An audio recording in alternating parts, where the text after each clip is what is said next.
Because I often wonder about that when you talk about differential diagnosis, the fact that two clinicians could sit down with a client and assess them and come up with two different diagnoses. Now that happens in the medical world all the time. That's what second opinions are about, but I think it's important that people understand there is a level of subjective experience and subjective expertise that goes in. It's not just as simple as, 1 + 1 = 2 every single time, those secondary factors. And like for myself, like I see things through a trauma lens, and that's just how I base my practice off of. And so I'm always looking, like that's part of my differential diagnosis is when I get to that trauma section is digging out those and piecing out irritability. When did that irritability start? Was it after depressive symptoms came, or did those depressive symptoms start coming after the trauma event? Because there are negative symptoms as a part of trauma, which mimic depression. There are also the excitement that mimic mania. And so it's like this little bit of a puzzle game. But if you don't go through that, and I try to train the best I can, but that's like you said, there's experience that comes along with that you just have to kind of know and to kind of look and to see for it. Like for myself, I was lucky. I don't know if it was lucky or unlucky, but my upbringing as a therapist was with individuals with bipolar and schizophrenia. So I was on an ACT team when I first got my license. And so that's how I started my diagnostic journey. So it's these very heavy, severe clients, also dually diagnosed. So then pulling that out as well, right? With the substance use was the chicken and the egg, which one came first? Right. And it's so funny because schizophrenic's one of those terms that's worked its way into kind of pop psych and media where people they'll be confused and like, I'm just so schizophrenic today. And you sort of think like, that is a massive diagnosis. Do you understand what that would be like if you truly were? A lot of it's just sort of like collections of symptoms that we get to talk about a certain way. For both of you guys on the psychiatric side and also just sort of on the therapy side, are there any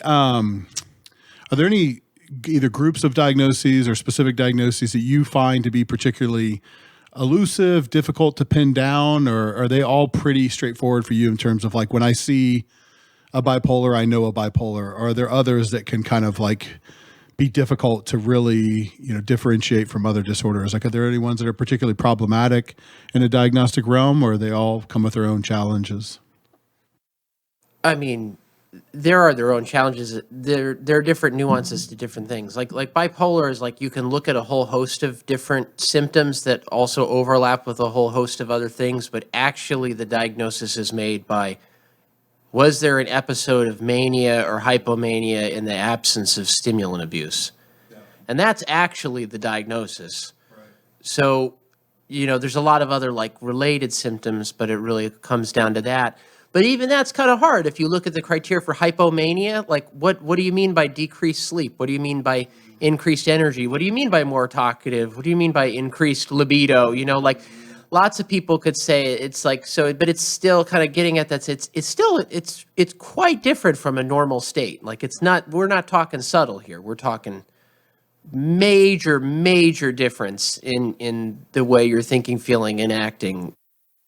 And what do you mean by no stimulant use, right? So my 16 cups of coffee, did that play a role, and yeah. No, and it gets into no, fair point. And is that even true? Because in the addiction world, the shame and guilt, like hiding that a lot of times, and so you'll have people who swear up and down, nope, no stimulant use, you know what I mean? And it's sort of like, oh, they're on their 10th monster of the day. That's exactly, or the Monster energy drinks and that kind of stuff. So yeah, what about you, Casey, in the therapy realm? Is it also the same type of stuff, or? I'd say, working more in like outpatient setting, like part of it, each one's going to absolutely have its own nuance, but one that I've been finding a little bit more is like the transition age youth, like 18 to 21, where you're going to see mania pop up, but if they had undiagnosed ADHD, right, and they just had this turmoil, right, distractibility, some grandiosity, flight of ideas, talkativeness, they start to mimic a little bit of each other. And if you can't capture that manic episode in a 4-day period, but it's like they have all these symptoms for the last 15 years of their life, right? You're kind of like, oh, I'm not quite sure which direction to go with this, just because lots of those symptoms really do start to overlap, kind of similar to that trauma experience. Yeah, it can get confusing. And you can have multiple things too. So it's not that uncommon. Someone might have bipolar 2 disorder and ADHD and PTSD, all of which run in their family heavily and throw in substance abuse. And so so there can be multiple diagnoses, but it gives us the positive side of that. It gives us great treatments to use for different things to help people feel better. And for the new clinicians that have actually had the fortitude to sit with us through this entire conversation, I do think so have your checklist with you. Absolutely. For years I did. So do it. Don't worry if you miss it in the beginning. Then you can look down at your notes and then ask it. So don't panic. Have your list. You can have your written list. And then the utility of it, as long as it's covered. Sometimes this gets weird in a hospital environment where they won't cover things that are unspecified. Unspecified is that whole spectrum of diagnoses are oftentimes where I will land on my first diagnostic assessment, where it's like, I've gotten to know the patient. I know they're struggling with some sort of mood disorder, some sort of depressive illness, unspecified depressive disorder, rule out. You can even rule out bipolar disorder, but that unspecified can be very useful. Like, I often won't delve into trauma at length with people until usually it's far in the relationship with me because I'm not doing a lot of psychotherapy, but it's come up in the beginning that they had a lot of trauma. We haven't gone into the details. They have nightmares every night. And people in the past have diagnosed them with PTSD. Maybe a diagnosis I will often use for those folks before I get to know them better, before I get to see notes from the therapist, is unspecified trauma-related disorder.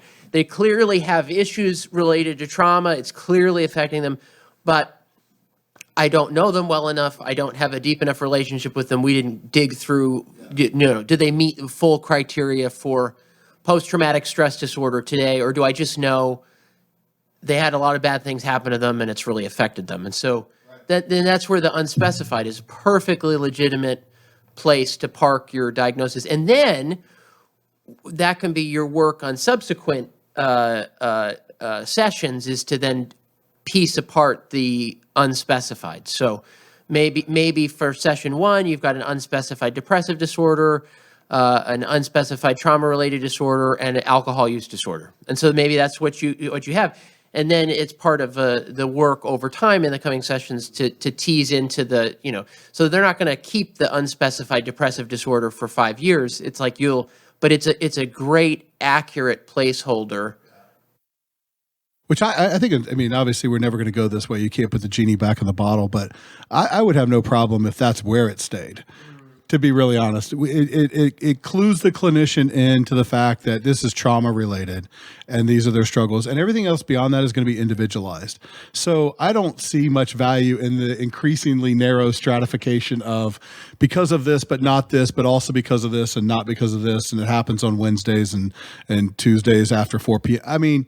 Look, that's all going to come out in the therapeutic process. 640 different diagnoses. I think we need 20.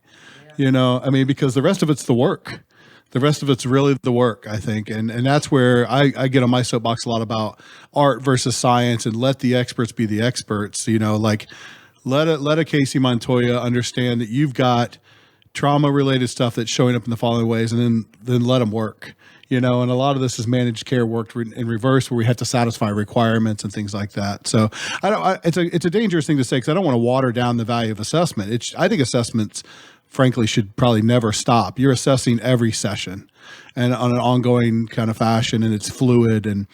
But I don't know. But I do think you're right, though. A lot of clinicians, we really are thinking about 10 or 20 things. And then there is some work to do the check boxes to kind of meet the other things. But there really is maybe 10 or 20 that we're actually making sure we cover, because it actually dictates what treatment are we going to do to get this person better. Whereas do we need to know, if we know it's roughly one of these 10 things, does it matter if it's number 489? As long as we know we're dealing with this spectrum, because and people are different, and people have such unique life experiences and different manifestations and combinations of things. We get at the complexity, how cool is the brain? 10 10 billion neurons on average with thousands of different connections to other neurons. This is like orders of magnitude more complicated than the most complicated computer. So it's awesome.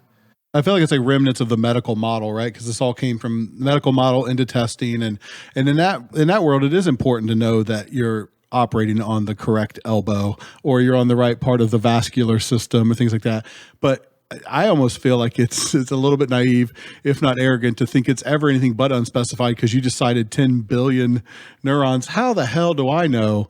Well, if it's these 17 versus these 20? And frankly, what's it going to change about my approach with them? It's still going to be a personal cure and a personal decision, and working with them as individuals to kind of find solutions for them, right? Regardless of their diagnosis. So, Casey, you're nodding a little bit. You feel kind of the same. You want 6, 10, 16 diagnoses? What do you think? Yeah, well, I mean, I really kind of think about it the way that I do my treatment or my therapies is I do mine more symptomology based than I do the diagnostic. That's all right. Because you come in with sleep issues. Okay, great. I mean, I know that's going to vary depending on anxiety, depression, but you can have somebody who's depressed who can't get to sleep because they have racing thoughts, but that's it, right? So they don't meet the criteria for diagnosis for anxiety, but they still have that issue. So I still want to treat that. So whether that goes to Dr. Boggs, right, for medicine to help them get through that. And then in my sessions, we talk about sleep hygiene and we work through that process. So hopefully they don't have to be on meds, to get to sleep, and they can do it a more natural way.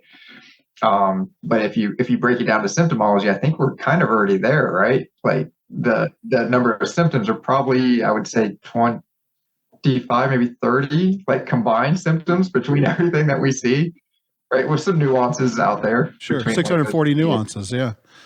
Yeah. So, but then compared to 600.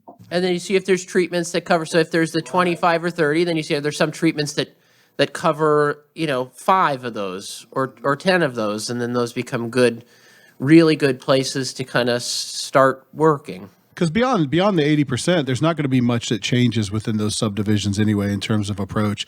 And I think it's important for people to know, because I mean, there's the therapist, the psychiatrist as the expert, and there certainly is some level of expertise that goes into that. But there are not 640 distinct approaches for those 640 diagnoses. And if you get one versus the other, it doesn't mean, oh gosh, you got number 645 intervention, not number 647. So now you're not going to get healthy. That's not what happens. The symptom reduction is going to happen all the time. And I kind of cringe when I hear that, Casey, because think about this, like how many people were denied care because they didn't meet the criteria, right? They needed relief. They were uncomfortable. But sorry, you check 5 boxes, not 8.